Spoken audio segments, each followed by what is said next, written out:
Hello Virgo, thank you for joining me for your weekly forecast for week commencing the 1st of October. This is for the Sun or the Ascendant, and the week begins with the Sun in your second solar house, which is very much to do with resources and your values and the foundations in your world. And of course it's very earthy in the sense that although it's in the sign of Libra, which is about air, you can use your communicational skills to create something more tangible in your world, something that you fully understand, being an earth sign yourself. And the Sun's forging a great angle to Mars on Monday and Tuesday.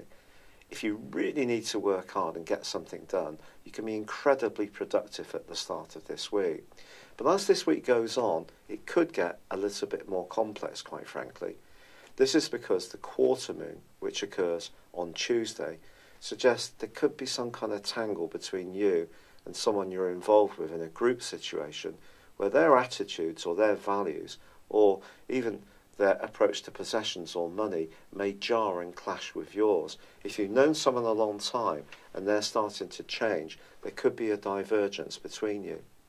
Also, Mercury, the planet of communication, is in a sharp right angle with Pluto, and this is going to get stronger as the week goes on. You could encounter someone who's a bit belligerent, someone who's got a kind of might is right attitude to their point of view, but also be conscious about how you frame your situation. If there is part of you that really wants to do something much more expansive and be a bit more risk-taking about your resources, don't try to force this decision on someone else. It could prove counterproductive. The Sun is also forging a complex angle with Neptune in the second half of this week. So if there is any kind of misunderstanding around your attitude to finances or resources, it may be hard to describe how you feel or want things to anyone you're closely involved with. With Venus also entering into a retrograde as the week draws down, one which will last through to the end of October in the sign of Scorpio, it's important not to take everyday communications for granted. Even if you feel that you're following the normal conventions and norms of good manners, there's just a chance that people won't necessarily take what you say at face value. There's also a tremendously complex T-square going on this week, which sees the north and south nodal axis coming into play with the square between Mars and Uranus.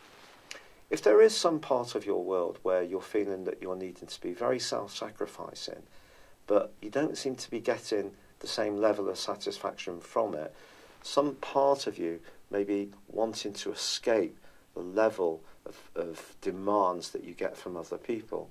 So it's going to be important to firm up your boundaries and know when to say no. It's been a real pleasure being with you. I'd love it if you would like or comment on this video, or if you've yet to do so, please do subscribe to this channel. Thank you. Hello Virgo, thank you for joining me for your monthly forecast for the Sun or the Ascendant for September. I am sorry that I am presenting this a little later than I would like. Thank you for bearing with me. Now as this month begins, your ruler Mercury is still locked away in a tricky part of your scope, which can arouse a degree of sensitivity, particularly with a quarter moon early in the month as well, seeing your emotions likely to be quite close to the surface. Now it's possible that somebody is challenging you early on and you may have to assert your individuality, but you're given a fabulous opportunity to do this when on the 6th your ruler Mercury arrives back in your sign and is going to be with you through to the 21st. This is a wonderful opportunity to take an idea that's been bubbling in the background of your situation, perhaps for some while. Perhaps there's been a sense of drift or feeling that things weren't flowing as quickly as you would like.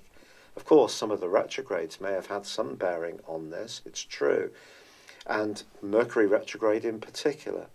But I feel that you're going to move into your power really significantly from the 6th, because on the same day, Saturn, the planet of structure, but let's be honest about it, of obstacles and limitation, which has been tracking backwards for 5.5 months in the part of your scope to do with your self-expression, to do with joys and to do with romance, well, that comes to a close. You can let out a collective sigh of relief. On the same day, Mercury forges a gorgeous link to Saturn and also to Uranus. We have a grand Earth trine. This can trigger a real freshness of energy and enthusiasm around you. Your sign is very much known for supporting and helping others, but I think this is your opportunity to really focus on what's important to you. Now, it is true to say as well that Venus, the planet of love, is going to be moving out of your sector of resources, where it's still supporting you in the first week of this month, and on the 9th moves into Scorpio. This is a lovely location for Venus for you. It's going to give you a gift of communicating your ideas in a much more graceful, natural and unforced way. You could see some flirty interchanges in the weeks to come too. But I have to be honest, Venus is clashing with Mars in the early part of this month. And Mars, of course, has also been in Capricorn along with Pluto and Saturn, which for you is a prime area when it comes to how you feel you're perceived, how you feel you gain joy in life. So it's possible that if there are any tensions around the relationship, they could come to the fore early in this month, particularly if someone around you tends to be a bit of a nitpicker, finds it hard to see the big picture, or perhaps this is something that's playing out for you as well. But I do feel the new moon, which occurs in your sign on the 9th, is truly helpful to you. It's an opportunity to demonstrate to people how you can approach things in your own unique way. This would be an ideal time, for example, to give yourself a glamorous new makeover, to start a new project, or it could be to re-energise something that's been ongoing for some while that perhaps has lost a little bit of momentum. Now, it is true to say also that Mars does shift back into the sign of Aquarius on the 12th. There's been a month's hiatus when it reversed back into the sign of Capricorn. And of course, Mars itself went through a 4-month retrograde too. But moving back into the sign of Aquarius for you can be very positive in terms of giving you much more neat desire to work hard, to be physically active, to get stuck in, and to achieve tangible results. But of course, Uranus and Mars have been clashing off and on since the second week of May. And that can happen again from the 11th through to the 24th of this month. How you deal with this, I feel, is very much to do with how much impatience or desire you have to shake up your world and be much more spontaneous. Now, that can be a bit counterintuitive to you because you don't usually do anything without thinking very carefully about the consequences. But Mars could make you a bit more impulsive in its right angle with Uranus, especially if you feel that other people are taking you for granted. And there may be parts of you that does need to speak out in a more frank and authentic way. But once you get through this, Venus actually goes on to forge a very positive angle to Saturn.